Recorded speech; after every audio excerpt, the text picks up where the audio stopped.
The LFA showed a stunned world that when Lexus puts its mind into a project, it can create something that can be counted amongst the best and brightest in the world. We had to retrain our brains to reconsider what we thought a Lexus was. Now, the LFA was never a car built for mere mortals, but as with all Halo cars, ideas, stylings, and indeed intentions can drip down to the kinds of cars we actually see out on the road. And so it's that Lexus now take on a new target, hoping to be counted alongside timeless classics and established marks.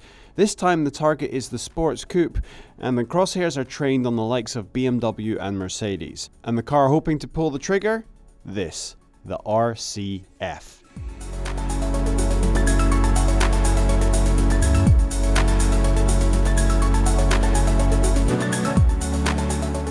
RCF is brought to you by the letters GR and R, which is the sound it makes when you see it coming up in your rearview mirror.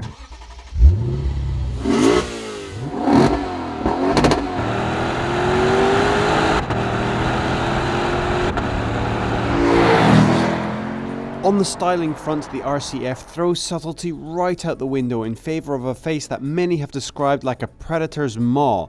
But it reminds me of something else. It reminds me of those scenes in the Final Destination movies where you see something sharp lying around and you can't help but look at it and wince, knowing that something terrible is about to happen with it. Styling wise, it's not to everyone's taste, but I have to say, I really like it. Those aggressive lines at the front compared with that smooth sloping roofline, it's a really attractive package, and when you compare it to its competitors like the BMW M4, which looks like a BMW, which looks like a BMW, which looks like a BMW, then this is really something of an alternative out there to choose from. And it's not just on the styling front that this has something different to offer. It's also something it has under the hood. Or rather, what it doesn't have. Because in an age of forced induction and technologies moving forward to prove sustainability possible through innovation, the Lexus RCF has gone with an honest-to-goodness, untouched, 5-litre, naturally aspirated V8. And that's something that Lexus's German counterparts can't boast anymore. It's like Mercedes and BMW have cleared a path in the marketplace where the naturally aspirated V8 used to be, and Lexus have squatted right on top of there with this car. Now, for great reason, BMW and Mercedes have stepped away from this kind of engine for fewer cylinders, smaller displacement and forced induction, and that helps the environment, it helps fuel efficiency, it helps everyone. But what they lose out on is that modicum of street cred and really some buyer's hubris. There is something in it to be able to say, oh, what do you drive? Say it with me. I drive a V8. There's something to it. It just sounds good coming out of your mouth. And it sounds good coming out of the back of there as well.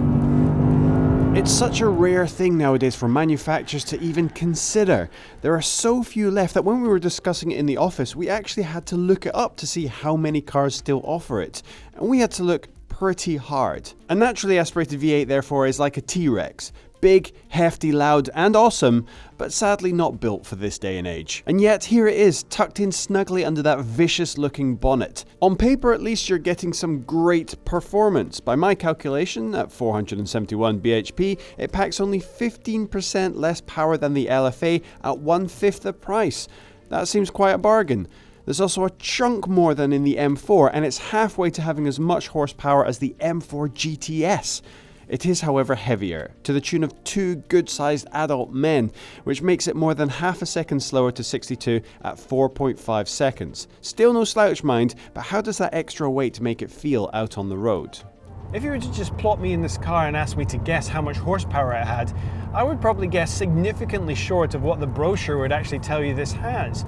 Reason being, I think, is in the driving modes. Normally I don't like to hark on about them because, like in every car, there's a normal mode, a sport plus mode, and they always do the same kind of thing. But the regular drive mode in this feels like it's thrown away most of the horsepower. It feels a very pedestrian ride indeed, and until you really nail the throttle, you can't really feel anywhere near the performance. You really have to crank this thing up all the way to Sport Plus mode to get any kind of sense that you're in an aggressive car at all. And to be honest, even then, you really need to lean on it to get it to do anything. When you do though, those 470 odd horses come alive and you start to feel it. Now this is equipped with a really sophisticated differential, which can, if you need to, put 100% of the torque to either of the rear wheels. Not something I'm going to be using out here on public roads, but it's a dynamic enough feature to give this sporting credibility. But really, the driving characteristics of this car don't lend itself to aggressively driving on twisty mountain roads or track driving. This feels like it's more set up to be a GT car, where you can really nail those great overtakes on the motorway. And that's really where the engine sounds great as well.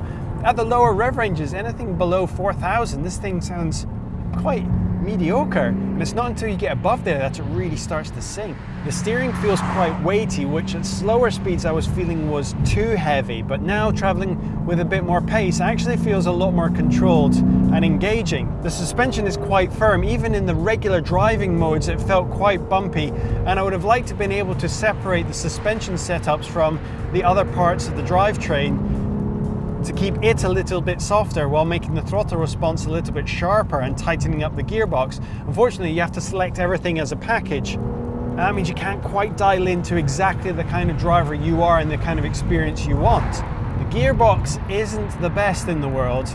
Leaving it in automatic is taking your life in your hands. It makes some dubious choices of gear changes in circumstances where you'd rather it be predictable, but you can paddle shift for yourself over in the manual mode and take that into your own hands. But gear changes are not the fastest in the world. A good set of carbon ceramic brakes on this thing wouldn't have gone amiss, but the brakes it does have are at best adequate. At worst, slightly less effective than I need them to be at speed. So the package together, the steering, the suspension, throttle response, gearbox, it feels like it's set up as a GT car, but really it would prefer to be a track car. So it falls kind of halfway between and doesn't really satisfy either tastes 100%. A real weak point for the RCF is the interior.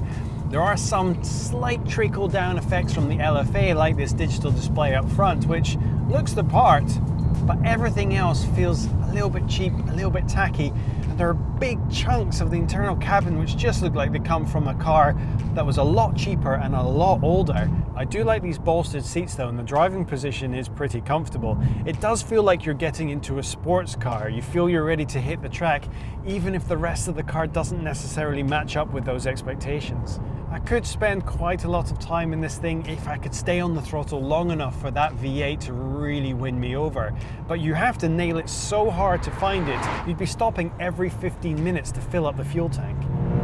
That is a great sound.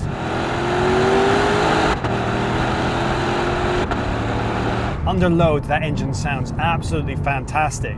When you can find it, get it up over 4,000 and keep it nailed, it sounds absolutely brilliant. So the bottom line, how does it stack up? Well, performance and handling fall a bit behind the best BMW has to offer, even with the extra power, but that exterior styling and that hefty engine note, when you can get it to sing, certainly leave an impression. There are much better cars out there, but if you only go on the awesome sights and spectacular sounds this car can give you, it's a hard choice to argue with.